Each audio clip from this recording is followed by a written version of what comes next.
14 sano ka hor 2016 Agoos ayaa halkan lagu yagleelay dawlad goboleedka Galmudug oo ah hool ku yaala iskuulka Cabdullaahi Ciise ee degmada Gaalkacyo. Galmudug waxay jirsatay 14 jir ama qaangaar waxa la yiraahdo xilliga qaangaar.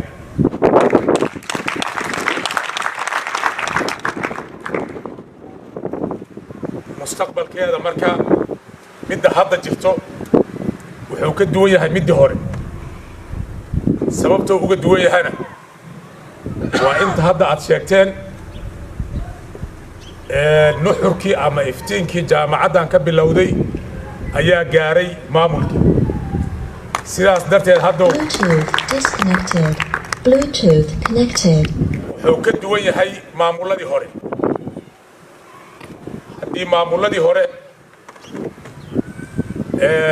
la wadi waayay ama culays badan oo jiray ama Gaalkacyo inta lagu aasaasay ay noqotay in deegaanadii la gaarsiiyo culays badan lagala kulmay jaamacadan hogaaminayna xilligaas saas darteed ka caaquf badan oo la soo kulmay ayaa maanta iftiinkii jaamacadu markuu gaaray waxaa lagu guuleystay in Galmudug maantay dhulkeedii boqolkiiba 60 aan dhihi karno deegaanadeedii boqolkiiba 60 inta yaroo jidku haystaan markii laga reebo intii kale ay israacday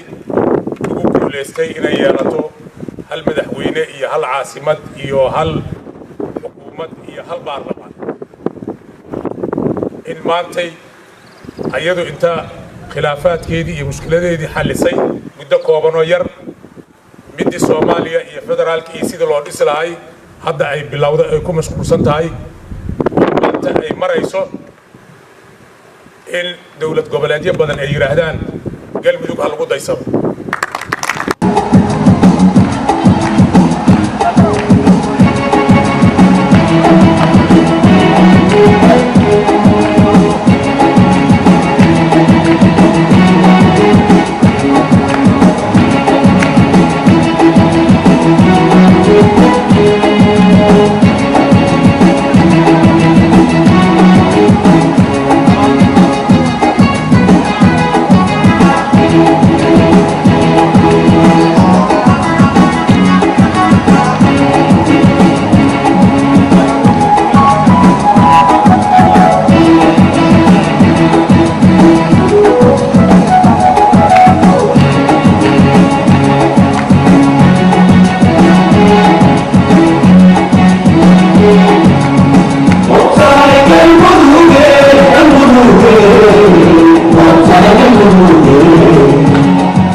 Ina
waqtigaas oo ahaa mid adag isla markaana Soomaaliya ay wajahaysay xaalad adag ayaa dadka reer Galmudug iyo maamulkoodu waxay qayb ka noqdeen yagleelida iyo dib u soo celinta rajadii Soomaaliyeed 9 sano oo wax dhiman Galmudug waxay ku ekayd gobolka Mudug ha yeeshee gobolada dhexe waxay ku matali jirtay shirarka iyo madlaha looga hadlayo masiirka ummadda Soomaaliyeed ujeedka maamulkan dhismihiisa udub dhexaadka ay u ahaayeen dadka gobolada dhexe oo hela haykal dawladeed oo qayb ka noqda dhismaha dawladnimada Soomaaliya amni dib u heshiisiin iyo ka shaqaynta arrimahooda masiiriga ayaa u muuqda mid guuleystay dawlad goboleedkan oo iqtiraaciisa ka soo bilowday dalka UK qurbajoog ku noolayd isla markaana dhismihiisu qaatay ku dhawaad 2 sano sida ay noo sheegaan qaar ka mid ah aasaasayashii Galmudug ayaa bilowgiisii waxa madaxweyne ka noqday Allah u naxariistay Danjire Maxamed Cali Warsame Kiimiko oo xilka haya muddo ku siman 3 sano wuxuuna maamulkiisii ku guuleystay wax ka bedelida bulshada ee la xiriirta nidaamka dawladnimada ana qaadka waxbarashada deegaanada oo aad u yarayd bilaabida amni iyo dib u heshiisiin wuxuuna xilka ku wareejiyay bilowgii 2009 Korneyl Maxamed Axmed Caalin oo noqday madaxweynihii labaad ee Galmudug madaxweyne caalin oo muddo 4 sano maamulaya galmudug wuxuu galmudug gaarsiiyey maamul leh aqoonsi dowlad goboleed kaas oo matala gobolada dhexe ha yeeshee dhamaystirkiisa lagu dari jiray lifaaqyada shirarka uu ka qayb galo wuxuuna galmudug oo ka kooban mudug iyo galgaduud ku matalay shirarkii Garowe 1 gaalkacyo cadaado iyo shirkii London oo lagu soo gabangabeeyay nidaamkii roadmapka ee looga gudbayay ku meel gaarka 2012 ayuu xilka ku wareejiyay Cabdi Xasan Cawaale Qaybdiid oo noqday madaxweynihii galmudug Cabdi Qaybdiid oo galmudug hogaaminayay wax ku siman 3 sano ayaa ku guuleystay in maamulkan miradhalkiisa la gaaro isla markaana si rasmi ah u gaarsiiyo gobolka Galgaduud oo Galensoor kaliya uu ka arrimin jiray madaxweyne Cabdi Qaybdiid ayaa muddadii uu xilka joogay wuxuu heshiisyo kala duwan la galay ahlu sunna oo ka arriminaysay Dhuusamareeb Guraceel iyo qayb ka mid ah Caabudwaaq maamulkii ka jiray Cadaado ee Ximan iyo Xeeb kuwaas oo dhammaantood isla qaatay in lagama maarmaan ay tahay maamul la wada leeyahay oo dadka gobolada dhexe ay ku heshiiyaan 2014 dabayaaqadeedii ayay heshiis ay ku kala saxiixdeen magaalada Muqdisho 3 maamul waxay ku heshiiyeen in maamul loo dhan yahay ay sameystaan heshiiska maamul buuxa oo matala gobolada dhexe oo Muqdisho ay ku kala saxiixdeen 3daasi maamul ayaa qodobadiisii ugu muhiimsanaa waxa lagu xusay in Dhuusamareeb ay noqoto caasimadda maamulkaasi halka gogosha dib u heshiisiinta iyo dhismaha maamulkana la dhigay Cadaado shirkaas oo qaatay muddo ku dhow ayaa looga dhawaaqay magaca rasmiga ah ee dowlad goboleedkaasi uu qaadanaya oo noqday magacii hore u soo shaqeeyay ee galmudug halka calan cusub iyo dastuurna ay ku heshiiyeen ergadii shirkaasi ka qayb gashay bishii July 2015 ayaa madaxweynaha afraad yeelatay galmudug kaas oo ahaa Cabdikariin Xuseen Guuleed isla markaana ay xilka kula loolameen ku dhawaad 6 musharax Cabdikariin oo galmudug hogaaminayay muddo 2 sano ayaa gaaray guulo la taaban kara ha yeeshee kuma uu guuleysan in caasimadii dastuurkiisa ku qornaa uu ku shaqeeyo 2 sano kadib madaxweyne Cabdikariin ayaa xilka iska casilay arrimo u qaasa waxaana xilka galmudug loo doortay Axmed Ducaale Geelle Xaaf oo muddo 6 bilood xilka hayay ayaa heshiis la galay culimadii ahlu sunna oo ka biyadiidsanaa dhismihii maamulkii galmudug ee Cadaado kuwaas oo iyaguna maamul ka madax bannaan kaas kaga dhawaaqay magaalada Dhuusamareeb Xaaf oo la midoobay ahlu sunnadii ka shaqeynaysay Dhuusamareeb iyo Guraceel ayaa ku guuleystay in galmudug ay ka howlgasho caasimadii rasmiga ahayd ee ugu qornay dastuurka ha yeeshee waxaa jiray caqabado iyo khilaafaad u wajahay maamulkiisii muddo xileedka madaxweyne Xaaf oo dhammaaday iyo soo afjaridda khilaafyadii iyo kala aragti duwanaantii ka dhex jirtay maamulka ayaa mar kale loo madlay in shir lagu qabto magaalada Dhuusamareeb kaas oo ay hogaaminaysay dowladda Soomaaliya isla markaana lagu dhiso dowlad goboleedka galmudug ee loo dhan yahay waxaana nidaamkaasi oo socday muddo ku dhow 9 bilood ayaa waxa ka dhashay galmudug loo dhan yahay oo madaxweyne uu ka yahay Axmed Cabdi Kaariye Qoorqoor gudoomiyaha baarlamaanka galmudug Dr. Maxamed Nuur Gacal iyo madaxweyne ku-xigeenka Cali Daahir Ciid dadka falanqeeya siyaasadda iyo umuuraha galmudug ayaa tilmaamaya in galmudug ay gaartay heerkii iyo rajadii ay ka lahaayeen aasaasyaasheedii